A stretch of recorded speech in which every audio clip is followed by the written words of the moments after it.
नमस्कार।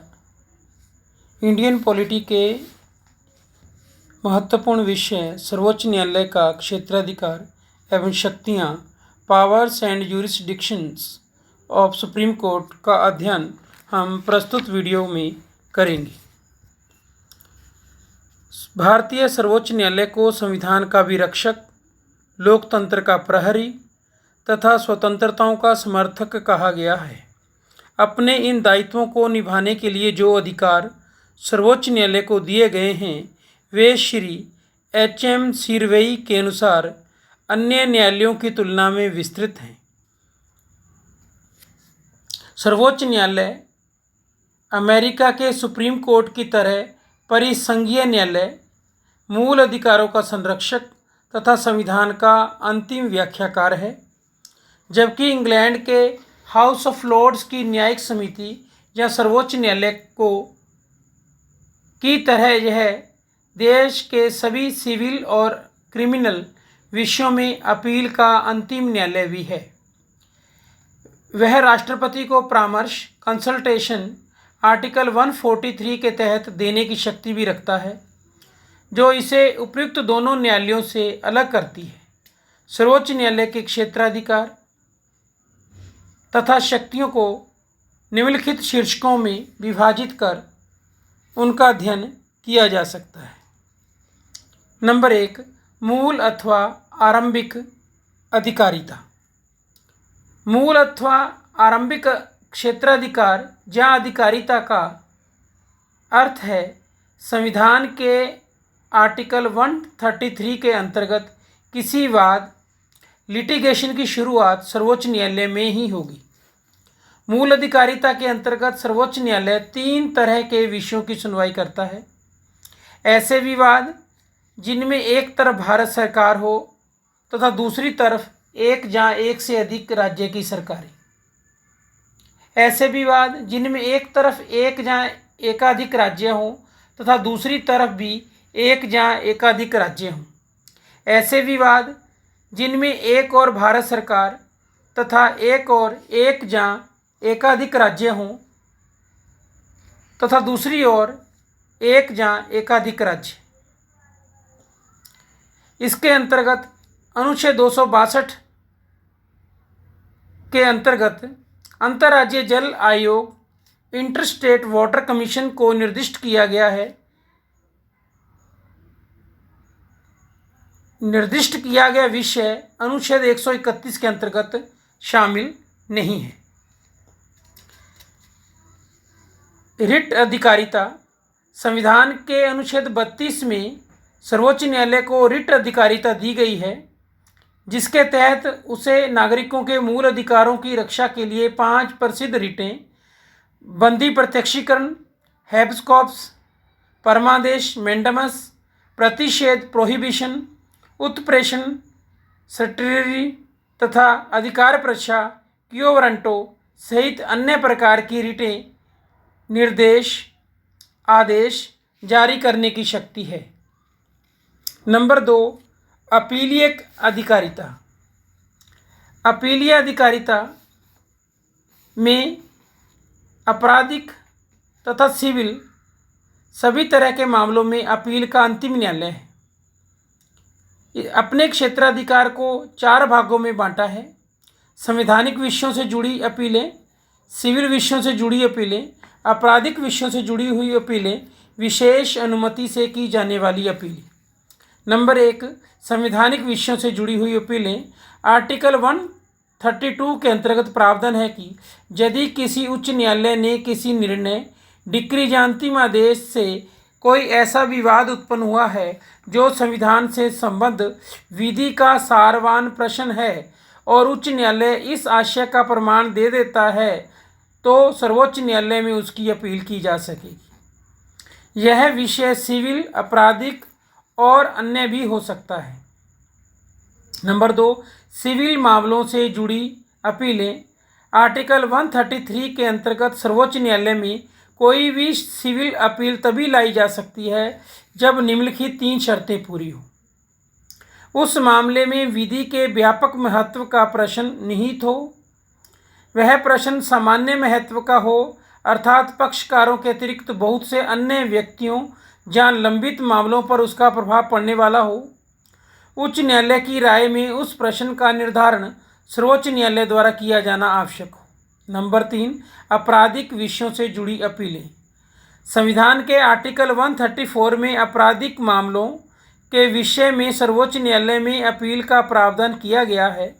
उच्च न्यायालय द्वारा किसी आपराधिक मामले की सुनवाई में दिए गए निर्णय, आदेश अथवा दंडादेश के विरुद्ध सर्वोच्च न्यायालय में निम्नलिखित स्थितियों में अपील की जा सकती है। यदि उच्च न्यायालय ने अधीनस्थ न्यायालय द्वारा दिए गए दोष मुक्ति के आदेश को पलटते हुए अभियुक्त को मृत्युदंड दे दिया हो। यदि उच्च न्यायालय ने न्यायालय से कोई मामला मंगाकर अभियुक्त को दोष सिद्ध कर दिया हो और उसे मृत्युदंड दे दिया हो। यदि उच्च न्यायालय ने किसी मामले के विषय में यह प्रमाणित कर दिया हो कि यह विषय सर्वोच्च न्यायालय में अपील करने के योग्य है। नेक्स्ट है विशेष अनुमति से की जाने वाली अपीलें। आर्टिकल 136 का उद्देश्य उन विषयों पर अपील की शक्ति देना है जो जहाँ तो इन तीनों में शामिल ना हो पाए हों या अन्य विशिष्ट परिस्थिति बन गई हो। एक अर्थ में यह शक्ति सर्वोच्च न्यायालय के पास अपील ग्रहण करने की अवशिष्ट शक्ति के रूप में होती है। यह उच्चतम न्यायालय की विवेकाधीन शक्ति है। यदि व्यक्ति को अन्य किसी साधन के द्वारा न्याय ना मिल सके तो उच्चतम न्यायालय द्वारा विशेष इजाज़त, स्पेशल लीव पिटीशन की शक्ति का प्रयोग किया जा सकता है। विशेष इजाज़त के अंतर्गत सैन्य अधिकरणों के निर्णय की अपील उच्चतम न्यायालय में नहीं की जा सकती। नेक्स्ट है सलाहकारी जहाँ परामर्शदात्री क्षेत्राधिकार। आर्टिकल 143 में सर्वोच्च न्यायालय को सलाहकारी अधिकारिता दी गई है। आर्टिकल 143 के दो खंड हैं, 143(1) तथा 143(2).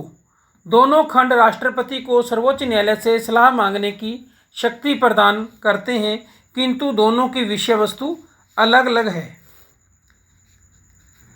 अभिलेख न्यायालय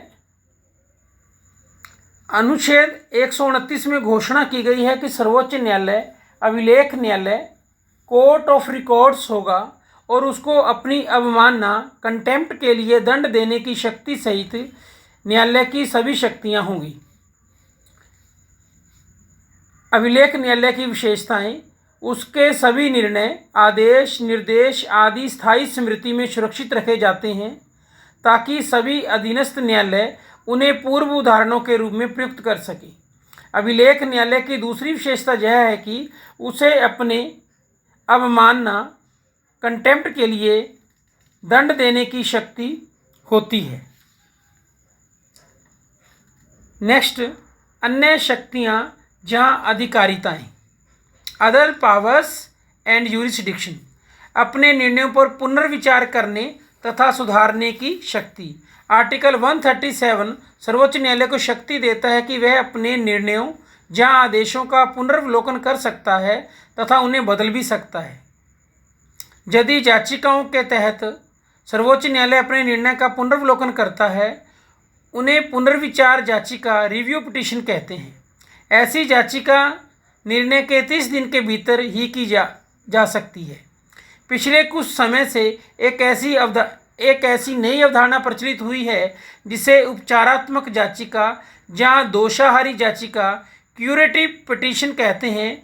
इसका प्रयोग वहाँ किया जाता है जहाँ पुनर्विचार याचिका भी खारिज हो गई हो, किंतु पीड़ित पक्ष किसी अति गंभीर आधार पर उपचार का निवेदन करना चाहता है।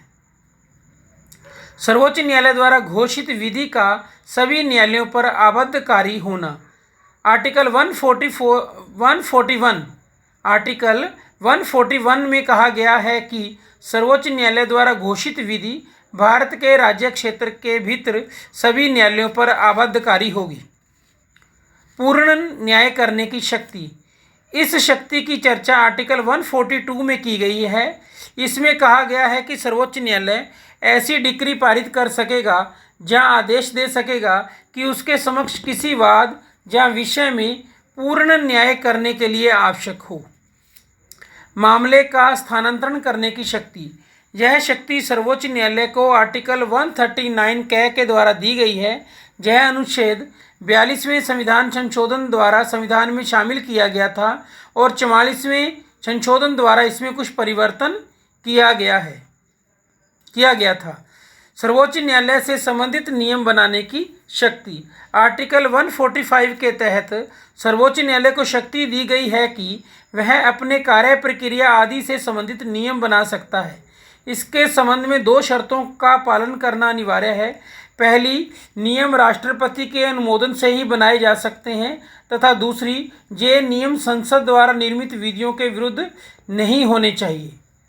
आर्टिकल 145(3) स्पष्ट करता है कि यदि किसी मामले में संविधान की व्याख्या का प्रश्न निहित हो, जहां आर्टिकल 143 के अधीन राष्ट्रपति द्वारा पूछे गए प्रश्न का विचार करने का प्रसंग हो, तो कम से कम 5 न्यायाधीशों की पीठ बैठेगी। 5 या अधिक न्यायाधीशों की पीठ को संवैधानिक पीठ, कॉन्स्टिट्यूशनल बेंच भी कहा जाता है। न्यायिक अधीक्षण की शक्ति, सर्वोच्च न्यायालय को देश के सभी न्यायालयों अथवा उनके पंचायतों, अवार्ड्स आदि का न्यायिक अधीक्षण करने की शक्ति दी गई है। आर्टिकल 144 में यह भी स्पष्ट कर दिया गया है कि भारत के राज्य क्षेत्र के सभी सिविल और न्यायिक प्राधिकारी सर्वोच्च न्यायालय की सहायता में कार्य करेंगे। संविधान की व्याख्या की शक्ति, सर्वोच्च न्यायालय को संविधान की व्याख्या का अंतिम तथा पूर्ण अधिकार है, जो उसे मुख्यतः आर्टिकल 13, 132 तथा 133 से प्राप्त होता है। निर्वाचन विवाद से जुड़ी शक्ति, राष्ट्रपति तथा उपराष्ट्रपति के निर्वाचन के संबंध में यदि कोई विवाद उत्पन्न होता है तो उसका निपटान करने की शक्ति सिर्फ सर्वोच्च न्यायालय के पास ही है। अब हम देखेंगे कि सर्वोच्च न्यायालयों की शक्तियों में लगातार वृद्धि हो रही है, तो इसके क्या कारण हैं। आर्टिकल 138 के अनुसार संसद सर्वोच्च न्यायालय के अतिरिक्त अधिकारिता देने के लिए विधि बना सकती है, परंतु संसद सर्वोच्च न्यायालय की अधिकारिता को कम नहीं कर सकती। नेक्स्ट, अनुच्छेद 139 के अंतर्गत संसद को यह शक्ति दी गई है कि वह सर्वोच्च न्यायालय की रिट अधिकारिता का विस्तार कर सके। आर्टिकल 140 में कहा गया है कि संसद विधि द्वारा सर्वोच्च न्यायालय को ऐसी आनुषांगिक शक्तियां दे सकती हैं जो सर्वोच्च न्यायालय को दी गई शक्तियों तथा अधिकारिताओं को प्रभावी बनाने के लिए जरूरी हो। आर्टिकल 134 के तहत संसद आपराधिक अपीलों के मामले में सर्वोच्च न्यायालय की आधिकारिकता को बढ़ा सकता है। इस प्रकार हमने सर्वोच्च न्यायालय के शक्तियों का अध्ययन किया और उसके क्षेत्राधिकार को पढ़ा। सर्वोच्च न्यायालय का क्षेत्राधिकार जैसे मूल अथवा आरंभिक क्षेत्राधिकार, रिट अधिकारिता, अपीलीय अधिकारिता जिसमें चार प्रकार की अपीलों का विवरण किया गया है, परामर्शदात्री अधिकारिता जिसमें आर्टिकल 143(1) और आर्टिकल 143(2) का प्रावधान है, अभिलेख न्यायालय और इसके अलावा अन्य शक्तियां या अधिकारिताएं जिनके बारे में हमने इस वीडियो में अध्ययन किया और हमने अंत में देखा कि सर्वोच्च न्यायालय की शक्तियों में संसद वृद्धि किन अनुच्छेदों के तहत कर सकती है। धन्यवाद।